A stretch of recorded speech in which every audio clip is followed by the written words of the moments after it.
Hello students, in this video we will revise chapter number 4, Globalization and the Indian Economy from Economics. Multinational company. Multinational company is a company that own or control the production in more than one nation.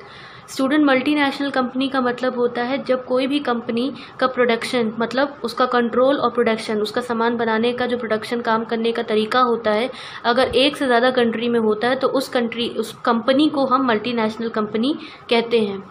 Multinational company अपने offices को, अपनी factories को production करने के लिए अलग अलग जगहों पे सेटअप करती है। कहाँ करेगी? जहाँ पे उसको आसानी से सस्ता लेबर मिलेगा, जहाँ पे उसको सारे रिसोर्सेज मिलेंगे। और this is done so that the cost of production is low. ऐसा कंपनी क्यों करती है? ताकि उसका कॉस्ट ऑफ प्रोडक्शन मतलब जो लागत आ रही है वो कम से कम आए और मल्टीनेशनल कंपनी ज़्यादा से ज़्यादा प्रॉफिट्स को कमा सकें। Next, interlinking production across the country. इस टॉपिक में स्टूडेंट्स ये बताया गया है कि मल्टीनेशनल कंपनी जो होती हैं वो अपने प्रोडक्शन को अलग अलग कंट्रीज़ में कैसे फैलाती हैं। मल्टीनेशनल कंपनी अपने प्रोडक्शन को वहाँ पे करती है जहाँ पर अपने प्रोडक्शन काम को वहाँ करेगी जहाँ पे मार्केट काफ़ी पास में होगी, जहाँ पे उसको लेबर स्किल्ड और अनस्किल्ड मतलब जो आपके पढ़े लिखे जिनके पास कोई ना कोई स्किल होगा, कोई कौशल होगा या अनस्किल्ड वाले लेबर मिल जाएं आसानी से और कम दामों पे मिल जाएं, जहाँ पे सारे फैक्टर ऑफ प्रोडक्शन जैसे लैंड, लेबर, मनी, सारे फैक्टर्स ऑफ प्रोडक्शन आसानी से मिल जाएं। साथ ही साथ मल्टीनेशनल कंपनी जो है वो गवर्नमेंट की पॉलिसीज़ को भी देखती है कि ऐसी पॉलिसीज़ जो कि कंपनी के लिए फ़ायदेमंद हो, तो उस जगह पे मल्टीनेशनल कंपनी अपना प्रोडक्शन स्टार्ट करती है। Investment, foreign investment. इन्वेस्टमेंट का मतलब होता है the money spend that is spend to buy the asset. जब हम पैसे को खर्च करते हैं ताकि हम किसी भी तरीके का एसेट खरीद सकें, जैसे कि लैंड, बिल्डिंग, मशीन, कोई इक्विपमेंट, कोई औजार, तो उसको हम इन्वेस्टमेंट कहते हैं। और जब ये इन्वेस्टमेंट जो है मल्टीनेशनल कंपनी करती है तब उसे फॉरेन इन्वेस्टमेंट कहा जाता है। तो टॉपिक हमारा ये था कि interlinking production across the country, की कंट्रीज़ में अपने प्रोडक्शन को कैसे बढ़ाया जाएगा, मल्टीनेशनल कंपनी क्या करेगी। तो मल्टीनेशनल कंपनी क्या करती हैं, कभी कभी प्रोडक्शन जो है कुछ लोकल कंपनीज़ के साथ कर लेती हैं, टाई अप कर लेती हैं। Multinational setup the production jointly with some of the local company. The benefit to the local company of such joint production is two fold. तो जब कोई मल्टीनेशनल कंपनी लोकल कंपनी के साथ जुड़ती है तो उसका फ़ायदा लोकल कंपनी को भी मिलता है। कैसे मिलता है कि मल्टीनेशनल कंपनी एक तो पैसा देती है, पैसा लगाती है, इन्वेस्टमेंट करती है, नई नई मशीनें खरीदती है, तो उसका फ़ायदा आपका लोकल कंपनियों को भी मिलता है। और जो लेटेस्ट टेक्नोलॉजी का इस्तेमाल वो करती हैं तो जब वो नई टेक्नोलॉजी का इस्तेमाल करेंगी तो लोकल कंपनी जो मल्टीनेशनल कंपनी के साथ जुड़ रही है तो उसका फ़ायदा उसको भी मिलेगा। Next, the most common route. दूसरा तरीका ये होता है कि मल्टीनेशनल कंपनी क्या करती है, किसी न किसी लोकल कंपनी को बाय कर लेती है, ख़रीद लेती है और इस तरीके से अपने प्रोडक्शन को, अपने व्यापार को बढ़ा लेती है। Multinational company with the huge wealth can quite easily do so. तो जो मल्टीनेशनल कंपनी जिनके पास बहुत सारा पैसा होता है वो आसानी से किसी भी लोकल कंपनी को खरीद सकती हैं और अपने काम को बढ़ा सकती हैं। नेक्स्ट, एक और तरीका होता है जिससे कि मल्टीनेशनल कंपनी अपने प्रोडक्शन को बढ़ा सकती हैं। Large MNC in developed countries place order for production with the small producer. बड़ी बड़ी मल्टीनेशनल कंपनीज जो होती हैं डेवलप्ड देशों में क्या करती हैं, अपने प्रोडक्शन का ऑर्डर छोटे छोटे प्रोड्यूसर्स, छोटे छोटे व्यापारियों को दे देती हैं। जैसे कि कपड़ा या फिर फुटवेयर, जूते चप्पल, स्पोर्ट आइटम। तो ये इंडस्ट्रीज़ का प्रोडक्शन कैसे बढ़ता है, छोटे छोटे प्रोड्यूसर्स को काम दे दिया जाता है और प्रोडक्ट जब प्रोड्यूसर्स बना लेते हैं तो वो कंपनी को दे देते हैं। तो मल्टीनेशनल कंपनी उनसे प्रोडक्ट वापस ले लेती है और अपने नाम पर अपना ब्रांड लगा के कस्टमर को बेचती है। तो ये एक और तरीका होता है जिससे कि मल्टीनेशनल कंपनी अपने प्रोडक्शन को बढ़ाती है। Foreign trade and integration of market. Foreign trade का मतलब होता है जब व्यापार दूसरे देशों में किया जाता है, मतलब अपने देश को छोड़ के आप और देशों में करते हैं, तो उस तरह की ट्रेडिंग व्यापार को फॉरेन ट्रेड कहा जाता है। Integration of market. Now what, अब फॉरेन ट्रेड का फंक्शन क्या है। Foreign trade create an opportunity for the producer. तो फॉरेन ट्रेड जो है अलग अलग मार्केट में इंटीग्रेट कैसे करती है, मतलब how the foreign trade play an important role in connecting the market. मतलब फॉरेन ट्रेड कैसे अलग अलग मार्केट को कनेक्ट करती है। कैसे कनेक्ट करती है? सबसे पहले तो जो प्रोड्यूसर है, जो सामान बना रहे, उसको एक अपॉर्चुनिटी मिलती है, मौका मिलता है कि वो डोमेस्टिक मार्केट, मतलब जो उसके देश की मार्केट है, अंदर की मार्केट है, उसको छोड़ के उसको और दूसरी कंट्रीज़ के साथ compete करने का मौका मिलता है, अपॉर्चुनिटी मिलती है। प्रोड्यूसर अब अपने सामान को सिर्फ अपने देश में नहीं, विदेशों में भी सेल कर सकते हैं, मतलब ऐसी मार्केट में सेल कर सकते हैं जो उनके कंट्री के अंदर नहीं बल्कि कंट्री के बाहर भी हैं। और दूसरी तरीके से फॉरेन ट्रेड बायर्स के लिए भी अपॉर्चुनिटी क्रिएट करता है। बायर मतलब हमारी बात हो रही है जो हम सामान खरीदते हैं। अब हमारे पास एक मौका है कि फॉरेन ट्रेड की वजह से हम सामान को इंपोर्ट करके बाहर से मंगवा सकते हैं। मतलब जो सामान हमारे देश में नहीं बन रहा है, अगर हमें वो सामान चाहिए तो वो हम सामान इंपोर्ट करके बाहर से मंगवा सकते हैं। साथ ही साथ हमें चॉइस मिलती है नंबर ऑफ गुड की। अब हमारी डोमेस्टिक प्रोड्यूस गुड अगर हमारे जो हमारी कंट्री प्रोड्यूस कर रही है उसके अलावा अगर हमें कुछ खरीदना है तो फॉरेन ट्रेड की वजह से क्या मिलता है, हमें चॉइस मिल जाती है कि नंबर ऑफ गुड्स अब हमारे पास है, हम कोई भी सामान खरीद सकते हैं। Now globalisation. ग्लोबलाइजेशन का मतलब क्या है स्टूडेंट्स? ग्लोबलाइजेशन का मतलब होता है ये एक तरीके का वो प्रोसेस होता है जिससे कि डिफरेंट कंट्रीज़ जो होती हैं एक साथ जुड़ती हैं। वो आपका जो तरीका होता है जुड़ने का वो कोई भी तरीका हो सकता है, मतलब वो ट्रेडिंग भी हो सकती है या स्टडीज़ हो सकती है या कोई कल्चरल एक्टिविटी हो सकती है, टूरिज़्म हो सकता है। तो जब अलग अलग कंट्रीज़ आपस में मिलती हैं, जॉइंट करती हैं, तो उस प्रोसेस को हम ग्लोबलाइजेशन कहते हैं। तो globalisation is this process of rapid integration और इंटरकनेक्शन बिटवीन द कंट्रीज़। तो मतलब जब अलग अलग कंट्रीज़ जो है आपस में इंटरकनेक्ट करती हैं और वो इंटरकनेक्ट किसी भी तरीके से कर रही हूँ, चाहे वो पैसे से कर रही हूँ, चाहे आइडियाज़ की वजह से कर रही हूँ, या कल्चर, मतलब हमारा कल्चर दूसरे का कल्चर, कंट्रीज़ का कल्चर आपस में मिल रहा है, हमारे आइडियाज़ हम दूसरी कंट्री के साथ एक्सचेंज कर रहे हैं या दूसरी कंट्री के आइडियाज़ हम एक्सेप्ट कर रहे हैं, तो उस प्रोसेस को हम कहते हैं globalisation.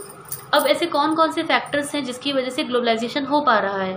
What are this factor? पहले तो टेक्नोलॉजी की वजह से एक ये बहुत बड़ा मेजर फैक्टर है जिसकी वजह से ग्लोबलाइजेशन प्रोसेस हो पाया है। अगर हम पिछले 50 ईयर्स में देखें तो बहुत ज़्यादा इम्प्रूवमेंट हुआ है किसमें? ट्रांसपोर्टेशन में, टेक्नोलॉजी में, जिससे कि अब सामान जो है बहुत आसानी से डिलीवरी हो जाती है और लॉन्ग डिस्टेंसेस को भी कवर किया जा सकता है कम कॉस्ट पे।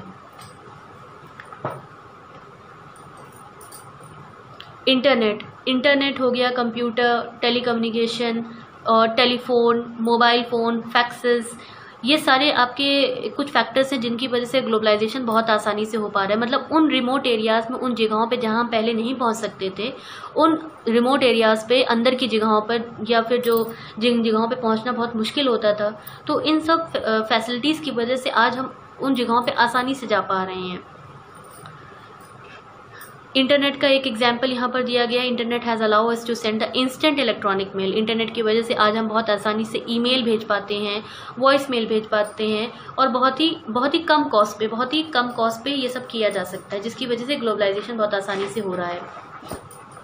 Liberalisation of foreign trade. Liberalisation का मतलब होता है स्टूडेंट रिमूविंग द बैरियर और restriction setup by the government. Removing the barrier और रिस्ट्रिक्शन, जब सरकार जो है किसी भी तरीके का रोक नहीं लगाती है, कोई भी पाबंदी नहीं लगाती है ट्रेडिंग करने के ऊपर, तो उसे हम क्या कहते हैं? लिबरलाइजेशन कहते हैं। तो लिबरलाइजेशन की वजह से क्या हो गया? व्यापार, बिजनेस करना बहुत आसान हो गया है, और उससे रिलेटेड जो भी फैसले, डिसीजन लेने हैं तो वो बहुत ही फ्री होकर आसानी से लिए जा सकते हैं। What they wish to import और इम्पोर्ट, मतलब क्या इम्पोर्ट करना है, क्या एक्सपोर्ट करना है। तो गवर्नमेंट ने जब इस तरीके की रिस्ट्रिक्शन, बैरियर अब हटा दिए हैं, तो उस प्रोसेस को कहा जाता है liberalisation. Tax on import is an example of tax barrier. Tax barrier का मतलब होता है स्टूडेंट्स कि जब टैक्स लगाया जाता है व्यापार के ऊपर, जब व्यापार अगर कोई कर रहा है तो उसके ऊपर जब किसी भी तरीके का टैक्स लगाया जा रहा है, कि अगर वो कोई सामान इंपोर्ट करके विदेश से अपने देश में मंगा रहा है, उसे हम इंपोर्ट कह रहे हैं। जब हम कोई भी सामान बाहर से मंगवाते हैं अपने देश के अंदर तो उसको इंपोर्ट कहा जाता है। तो जब इस तरीके के चीज़ों के ऊपर टैक्स लगता है तो उसको टैक्स बैरियर कहा जाता है। It is called a barrier. इसको बैरियर रिकॉर्ड क्यों कहा जाता है? क्योंकि एक तरीके से गवर्नमेंट क्या कर रही है, हमारे ऊपर रिस्ट्रिक्शन लगा रही है, रोक लगा रही है कि हम कुछ तरीके का व्यापार जो है नहीं कर सकते हैं। तो इससे क्या हो रहा है? एक तरीके से हमारा फॉरेन ट्रेड इफेक्ट हो रहा है और फॉरेन ट्रेड में कमी हो रही है। और गवर्नमेंट ये डिसाइड करती है कि कौन सा सामान आएगा हमारे देश में, कौन सा सामान हमारे देश से नहीं जाएगा। हमारी इंडियन गवर्नमेंट जो थी इंडिपेंडेंस के बाद जब आज़ादी हुई थी तो उसने फॉरेन ट्रेड के ऊपर या फॉरेन इन्वेस्टमेंट के ऊपर कुछ बैरियर्स लगा दिए थे। अब ऐसा उसने क्यों किया था? ऐसा इसलिए किया गया था क्योंकि स्टूडेंट्स, हमारी जो इंडस्ट्रीज़ थी उस समय इतनी ज़्यादा डेवलप नहीं थी, इतनी ज़्यादा हमारी कंट्रीज़, हमारी कंपनियां जो थी इतनी ज़्यादा डेवलप नहीं थी कि इंटरनेशनल कंपटीशन को झेल पाती, क्योंकि उस समय हमारे पास इतने रिसोर्सेज नहीं थे, इतने हम डेवलप नहीं थे। तो उस स्टेज पे गवर्नमेंट ने क्या किया था कि कुछ रिस्ट्रिक्शन लगा दिए थे, कुछ रोक लगा दी थी। Competition from import at this stage would not have allowed these industries to come up. तो जब इस तरीके से रिस्ट्रिक्शन लगा तो इंडस्ट्रीज़ को मौका नहीं मिला और वो कम्पिटिट नहीं कर पाई इंटरनेशनल लेवल पर, और दस India allowed import of only essential item. तो ये आज़ादी के बाद की बात है कि इंडिया ने अलाउड किया कि कुछ ही सामान को इंपोर्ट करके दूसरे देश से हमारे देश में मंगाया जा सकता है, कुछ बहुत ही ज़रूरी सामान, जैसे कि मशीन हो गई, कोई फर्टिलाइज़र्स हो गए, पेट्रोलियम का आइटम हो गया। लेकिन 1991 के पास आते आते बहुत सारे चेंजेस आए, बहुत सारी पॉलिसीज़ भारत में बनी और गवर्नमेंट ने डिसाइड किया कि अब टाइम आ गया है और हमारे जो इंडियन ट्रेडर्स हैं, व्यापारी हैं, प्रोड्यूसर्स हैं, अब वो पूरी तरीके से इंटरनेशनल मार्केट में कम्पीट करने के लिए तैयार हैं। तो कंपटीशन एक तरीके से हमारे प्रोड्यूसर्स की परफॉर्मेंस को इम्प्रूव भी कर रहा है। तो अब ये टाइम आ गया था कि अब हमारे प्रोड्यूसर्स जो हैं अब कम्पीट करने के लिए तैयार हैं। तो गवर्नमेंट को फेल्ट हुआ, ऐसा लगा कि कंपटीशन अब हमारे प्रोड्यूसर्स कर सकते हैं, तो उन्होंने बैरियर्स को हटा दिया, जो टैक्सेस लग रहे थे उनको हटा दिया। तो जो भी बैरियर फॉरेन ट्रेड के ऊपर लगा हुआ था वो रिमूव कर दिए गए। दिस मीन, इसका मतलब क्या था कि good would could be imported. अब सामान को इम्पोर्ट करना, एक्सपोर्ट करना बहुत ही आसान हो जाएगा। तो उसी चीज़ को यहाँ बताया गया है कि जब बैरियर्स को, रिस्ट्रिक्शन को हटाया गया गवर्नमेंट के द्वारा तो उसे कहा गया लिबरलाइजेशन। वर्ल्ड ट्रेड ऑर्गेनाइजेशन, अभी हमने ये पढ़ा है कि लिबरलाइजेशन की वजह से, because of liberalisation foreign trade and investment in India was supported by some very powerful international organisation.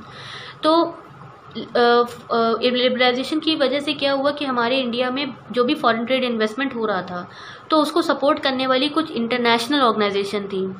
These organisation says, ये ऑर्गेनाइजेशन ये कहती थी that all barrier to foreign trade are harmful.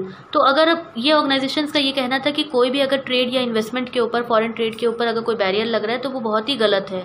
कोई भी बैरियर, कोई भी रुकावट नहीं होनी चाहिए। अलग अलग देशों के बीच में व्यापार बहुत ही फ्री तरीके से होना चाहिए। तो उसमें एक ऑर्गेनाइजेशन ही, एक ऐसी ऑर्गेनाइजेशन जो सपोर्ट कर रही थी इस चीज़ को, वो थी वर्ल्ड ट्रेड ऑर्गेनाइजेशन। तो world trade organisation is one such organisation. एक ऐसी ऑर्गेनाइजेशन आपकी WTO भी है। इसका एम, मुद्दा क्या था कि इंटरनेशनल ट्रेड को, मतलब विदेशी व्यापार को लिबरलाइज कर दिया जाए, फ्री कर दिया जाए। वर्ल्ड ट्रेड ऑर्गेनाइजेशन में नियरली 160 कंट्रीज से ज़्यादा कंट्रीज़ जो हैं इसकी मेंबर हैं और WTO is suppose to allow the free trade for all. तो वर्ल्ड ट्रेड ऑर्गेनाइजेशन का मेन एम क्या था कि फ्री ट्रेडिंग हो, फ्री होकर व्यापार हो सके, किसी भी तरीके के रूल्स एंड रेगुलेशंस ना लगाए जाएं जिससे कि ट्रेडिंग में, व्यापार करने में दिक्कत आए। Impact of globalisation in India. अब ये जो ग्लोबलाइजेशन हमने अभी पढ़ा, इसका असर भारत पे क्या पड़ा? भारत पे इसका पहला असर, MNCs have increase their investment. Multinational कंपनियों ने इंडिया में इन्वेस्ट करना बहुत ज़्यादा अपना बढ़ा दिया था।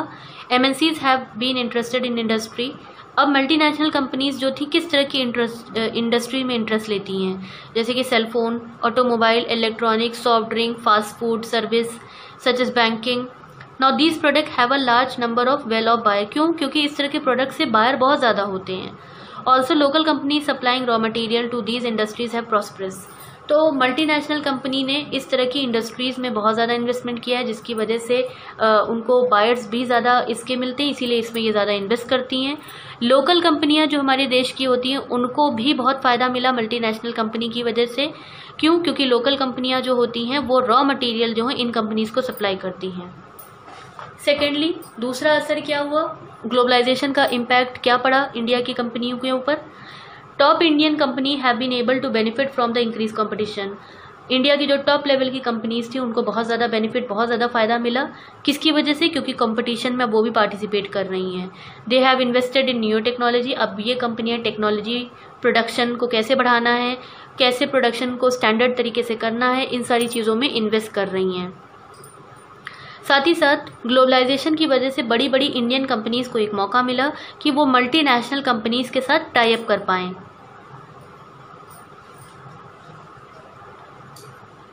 Steps to attract the foreign investment. कौन कौन से स्टेप्स लिए गए हैं ताकि फॉरेन इन्वेस्टमेंट, जो विदेशों का जो इन्वेस्टमेंट होता है वो हमारे देश में हो सके।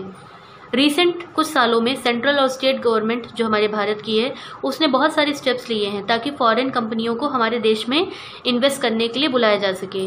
इसके लिए इंडस्ट्रियल जोन बनाए गए हैं जिसको कि स्पेशल इकोनॉमिक जोन कहा जाता है। तो ये जो स्पेशल इकोनॉमिक जोन होते हैं, जो इंडस्ट्रियल जोन्स होते हैं, इनमें वर्ल्ड क्लास की सारी फैसिलिटीज़ मिलती हैं, जैसे electricity, water, road, transport, storage, गोदाम की सुविधा, रिक्रिएशनल एक्टिविटी। और रिक्रिएशनल का मतलब होता है जब हम रिलैक्स होने के लिए कोई एक्टिविटी करते हैं, एजुकेशन, पढ़ाई।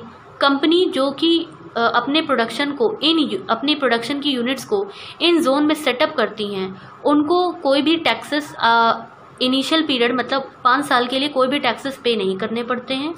Government has also allowed the flexibility in the labour law. साथ ही साथ सरकार ने भी जो लेबर लॉ होता है, जो लेबर रखे जाते हैं उनसे संबंधित जो लॉज बनाए जाते हैं, उसमें बहुत सारा फ्लेक्सिबिलिटी, बहुत लचीलापन रखा है ताकि फॉरेन कंपनियां जो हैं हमारे देश में इन्वेस्ट कर सकें।